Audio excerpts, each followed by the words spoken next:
Hi everyone, it's Petra and Nelvin again, and we are going to look at some folklore, maybe some creatures or beings that are popular or maybe known in Malaysian and Hungarian folklores.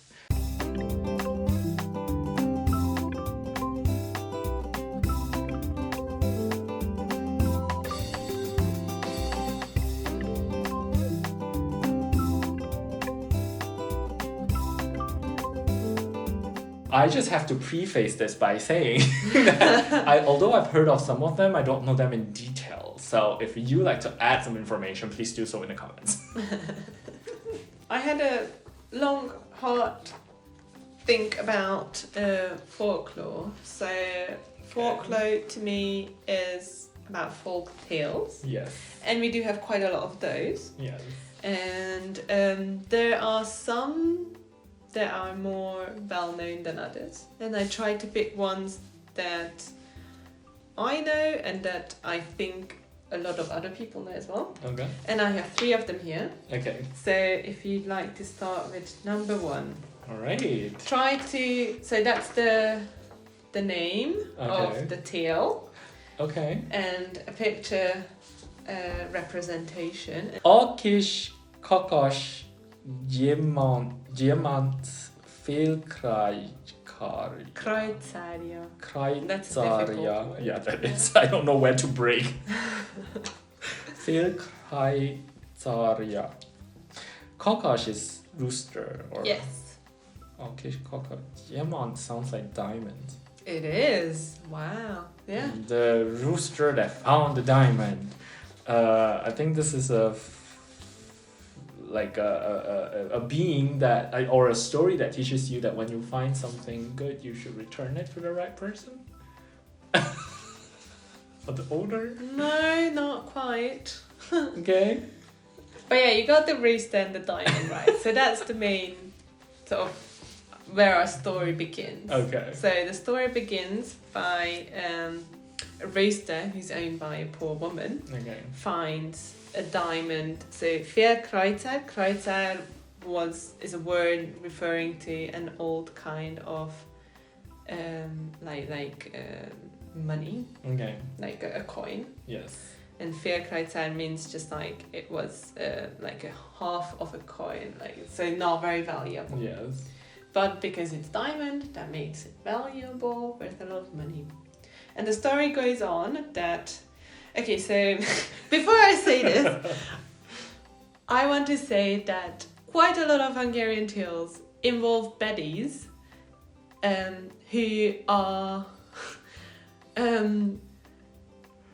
either ethnic groups or national groups that we had some sort of beef with in history.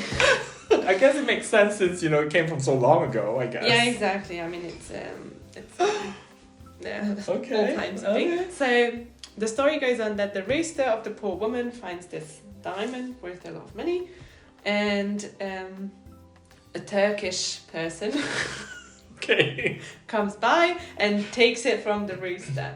But the rooster is going very loudly that the Turkish person stole my diamond, the Turkish person stole my diamond, and then the Turkish person throws him in a well, but then the little rooster gets all the water from the well, and he can still shout that the Turkish person stole my diamond. And then there are 2 more rounds of terrible things that this Turkish person does to the rooster, but at the end the rooster wins, gets the diamond back, and the poor woman will become rich. Oh. Okay. Yes. That's very interesting. I have to say. Yeah, but it's very well known. I mean, my brother performed this at nursery when he was 6. This is so interesting. So, number 1 from the Malaysian side. So, the thing is, some of the folklores for Malaysia comes from really, really far back. Okay. Some even before Islam became a religion for the Sultanate way back in the days. So this one is from a really, really old ago, which means that it draws a little bit from like Indian, Hindu, Buddhist, mixed a little bit with the native, stories that goes on, and then it's usually told through what we call a penglipolara, which is kind of like a bard. So they bring stories as they travel to places. Yeah. So this is one of it. The key thing, of course, is not the whole picture, but just the creature on top. It's some kind of a bird. Yes. Whose wing was cut off. Yes, by this person, yes. and the woman cannot even look at it. You can also open the whole picture if you want to just see it. Yeah, that didn't make much of a difference. So they're in some sort of countryside, and I guess the bird is evil, and that's why the man is cutting its wing off. Okay. Or it's taken something from, I don't know, the princess? Okay. So, you're absolutely in a different direction. So the bird is called burung Jatayu. Mm-hmm. It is a good bird.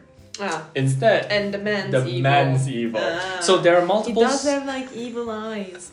There are multiple different types of stories with regards to the bird. So one of the most oldest one is depicted in this picture, where this person is actually a bad person. I think his name was Ravana, and he is kidnapping this princess. That's Daisy. why she's sad. Yes. Okay. And the bird is actually this lady is, I think, the wife of another person. I think it's called Sari Maharaja, if I'm not wrong. I really can't get all the names in.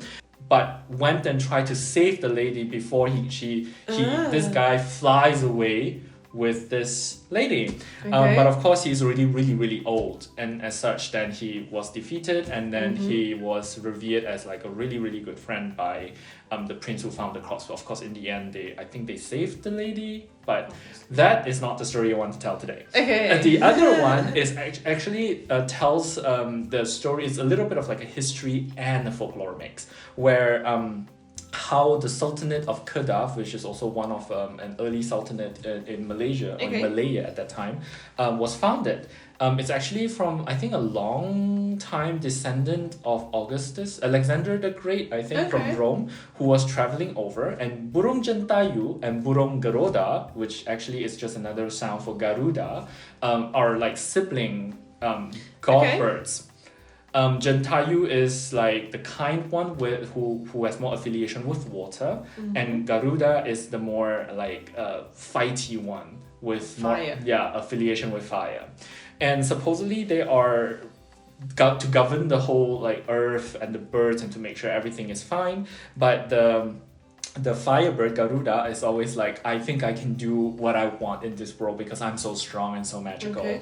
And so one day they had like a fight, and then burung Jatayu went away and met this person. It's called, I think, Merong Mahawangsa, which is basically where the story comes from.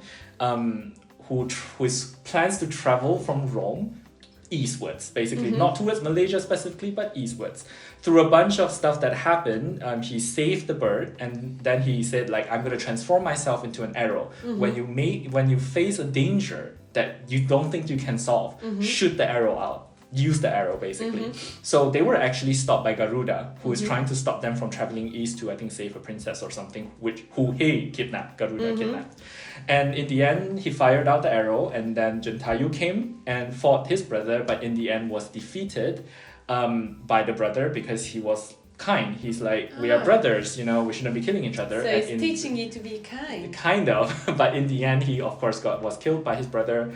But the end of the story is that in the end, whatever Garuda tried to stop did not happen. And in his humiliation, he tossed himself in under like a mountain and formed a volcano, basically.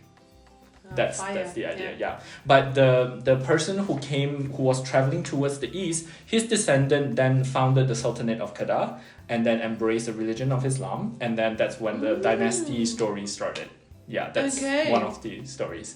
So very important origin story. Kind of, with a little of mythology, and apparently, like if you hear him cry, like if you hear burung Jatayu cries, he's trying to like get the rain to fall or something like that. Yeah. Okay. Yeah. Interesting.